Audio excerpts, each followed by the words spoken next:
শবে বরাতের রাতে একত্রিত হয়ে রাতভর ইবাদত করা ও পরদিন রোজা রাখা কতটুকু শরীয়ত সম্মত? ভাইরা আমার, শবে বরাত উপলক্ষে রাতভর একত্রিত হয়ে মসজিদে ইবাদত বন্দেগী করা কোনো হাদিস দ্বারা প্রমাণিত নয়। এবং দিনের বেলা যে রোজা, এই রোজা শবে বরাত উপলক্ষে না, এটা হলো শাবান উপলক্ষে রোজা। এই রোজা হলো আইয়াম বীজ উপলক্ষে রোজা। নবী করিম সাল্লাল্লাহু আলাইহি ওয়াসাল্লাম শাবান মাসে এমনি বেশি বেশি নফল রোজা রাখতেন, সেই হিসাবে আপনিও রাখবেন।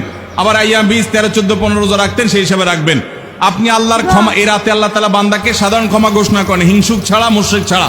এই রাতের এই ফজিলত পাওয়ার জন্য আপনি চেষ্টা করলে সেটা ভালো, আল্লাহর কাছে ক্ষমা লাভের চেষ্টা করবেন, কিন্তু বেদাতি কোনো পন্থায় না। অনেকে বলে যে এত রাকাত নামাজ, অমুকটা অত সূরা এত রাকাতে পড়তে হবে, এগুলা মন গড়া কথাবার্তা, এগুলার কোনো ভিত্তি কোরআন হাদিসে নাই।